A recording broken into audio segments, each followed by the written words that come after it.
शायद हिंदुस्तान एक ही ऐसा देश है जहां पे प्राइवेट हॉस्पिटल में पेमेंट के बेसिस पे वैक्सीनेशन हो रहा है। प्रधानमंत्री जी पहले भी मार्केटिंग में घुस गए थे। कोविड को हमने हरा दिया, बाकी दुनिया में हमने वैक्सीन भेज दी। बंगाल में चुनाव लड़ रहे थे और उनका फोकस दूसरी ओर था। व्हाइट पेपर का लक्ष्य एक प्रकार से रास्ता दिखाने का है। हमने 4 मेन पॉइंट्स निकाले। गलती को इसलिए पॉइंट आउट कर रहे हैं क्योंकि हम जानते हैं कि आने वाले समय में इन गलतियों को करेक्ट करना होगा। इस सरकार को थर्ड वेव के लिए पूरी तैयारी करनी चाहिए और बिना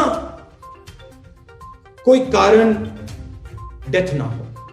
जो नीडलेस डेथ है, जो एक प्रकार से लाखों लोग नीडलेसली मरे हैं सेकेंड वेव में, वो फिर से ना। कोविड सिर्फ बायोलॉजिकल बीमारी नहीं है, कोविड इकोनॉमिक सोशल बीमारी है।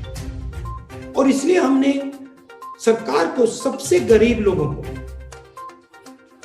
छोटे बिजनेसेस को, मिडिल साइज बिजनेसेस को आर्थिक सहायता देने की जरूरत है। और चौथा जो हमारा पिलर है कि एक कोविड कॉम्पेंसेशन फंड बनाया जाए। जिन परिवारों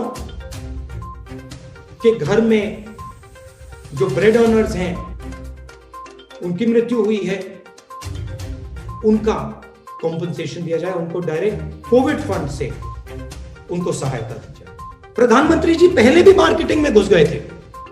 थाली बजाओ, मोबाइल फोन की लाइट जलाओ, कोविड को हमने हरा दिया, बाकी दुनिया में हमने वैक्सीन भेज दी।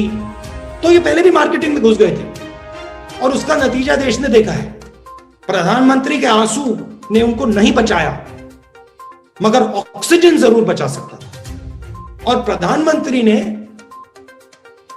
इस बात को सीरियसली नहीं लिया। बंगाल में चुनाव लड़ रहे थे और उनका फोकस दूसरी ओर था। तो ये तो पूरा देश जानता है।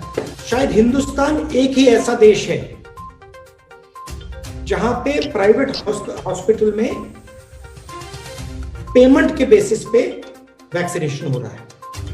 बाकी देशों में सब जगह फ्री वैक्सीनेशन है। इसकी वैक्सीनेशन की जो प्रोसेस है उसको चालू करना चाहिए, इफेक्टिवली चलाना चाहिए।